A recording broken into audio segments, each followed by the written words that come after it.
Hey, so I'm going to be showing you Calendly real quick, and this is hopefully, can't make any commitments, but part of a series I might flesh out just on my overall tech stack, which would be useful for startups, side hustlers, and I'll throw in a couple of advanced pieces of information for those who maybe think you know it all. I think I can hopefully add a little bit of value. So Calendly, if you're not familiar, I'm going to start super basic and then I'll get to the advanced. Calendly is a scheduling tool and it takes you out of the dark ages of, hey, I'm afraid I'm available Tuesday between 2 and 4 or Thursday after 3. You can make an event, have a link, and you can just give it to them like a normal person in the 21st century and say, hey, here's my scheduling link. Find a time that works for you. So the basics would be you actually create an event, and this is my new paid ads one, and you can name it, sync it to your Zoom. So the really cool part about that is that for the location, you can actually have it attached to your Zoom. It gives them the information and it also creates an event inside of your Zoom. So at the time that they scheduled it, you can come into your Zoom, you can see all your Zoom events that you have scheduled. And at the time, you just join your own meeting group, and you'll be notified that they joined. So that's super simple. It creates like the backend link. You can put a color on it, especially if you have a team. I like to have all mine orange. Our sales team and support are blue, and then some of the different team members have their own colors. That way, if I'm looking at our just like our all users team events, I can quickly, and that's the other thing. Like it really organizes things where I can just quickly glance down at who's taking calls today, who's it with, what's it about, and I can kind of see, and it even just keeps the past history, so I can look through like yesterday's or these calls we already took, um, Tuesday's calls, and I can kind of check back on the history of what's going on. So let's go back here. So the other very useful thing is the buffers and let's go here, the buffers and the advanced options.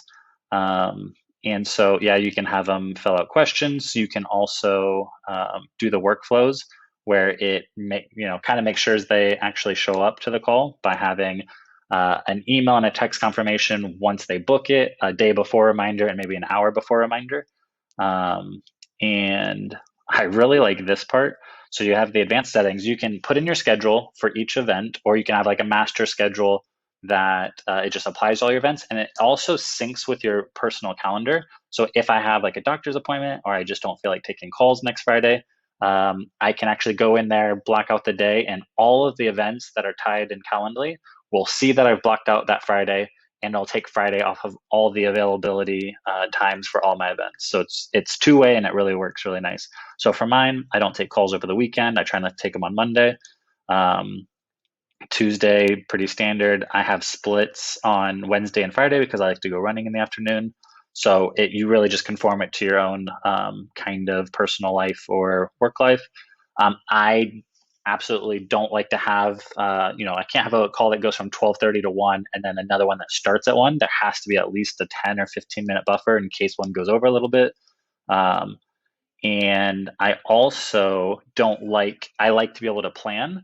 So if I don't like it if someone can just schedule a call with me like an hour from now, because if I had in my mind that the rest of my afternoon was clear, and then a call pops up, it's just like a whole thing. So I usually put mine 8 to 12 hours out, which means usually it pushes it to like tomorrow if someone wants to schedule. And then this is super important. So for each event, you can set a maximum number of scheduled event types per day. So for my sales calls, I don't like taking sales calls, and I'm only taking sales calls for now temporarily for this new segment we're building out. And I limit myself to 2 per day. So after 2 sales calls are booked in the day, it takes that day off the calendar and it would push them to like the next day. And then for current client support calls, I limit myself to 2. And for my 1 or 2 hour consulting, I limit it to one event, one of those events per day. That way, at max, I'm taking 5 calls in a day. That would be a busy day for me. Usually, I'm limited to 2 or 3 calls or less, so I can do the actual work. You have a couple options there, nothing too exciting. Your cancellation. This is really cool. You can actually, if you're using Calendly for consulting, you can actually hook it up to your Stripe or your PayPal, set a limit. If it's $150 for this, and it won't actually let them book the time unless they swipe their card and pay the amount. So it's a kind of a way to sell your time and have a little checkout right here. And then here is a little tidbit for the advanced users if they thought they knew it all. So Calendly lets you do a redirect to an external URL. And the reason that's important is for tracking. So what I've done, almost everyone for Google ads, LinkedIn ads, Facebook, they're tracking like form fills. I would say 80 or 90% of the people I work with, like that's the go-to stat. For me, that's not far enough down the funnel. So I don't want to be tracking form fills as a conversion. I want to be tracking like actual booked calls, ideally, or confirmed purchase, but that's not really possible for a lot of people. So the way that you add call booking to a conversion tracking instead of form fill is you actually have to redirect them to a URL and then track that URL when it gets hit.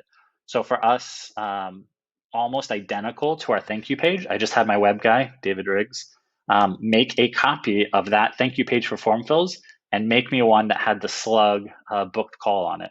That way I could redirect my Calendly to this page and we could start tracking that. We actually did the exact same for confirmed purchase, exact same page, just change the slug and change the message here. But now I can actually track that as a conversion for my paid ads.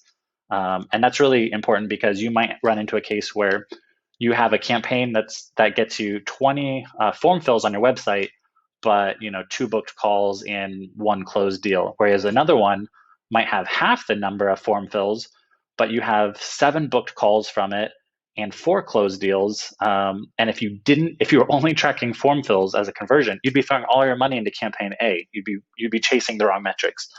So to me, that's really huge. And then one other super cool thing for the advanced users, and I don't have time to show you this today, but you can actually connect Calendly to Zapier, and you can set up something like this, where anytime someone books a call with you or your team, you can have all this information kind of stream into a Google Sheet or into your CRM and sync it that way, so that you have all this information. And what we do is we use this for kind of like part of our automated monthly dashboard, where not only does the information come in here, but it also automatically in real time updates my little dashboard with how many booked calls we have this month. And so I can at any time pull up my dashboard and I see that because I've synced Calendly to this. So that's all your tips for today for Calendly. Hopefully there was something for everyone there, and we'll do this again, maybe.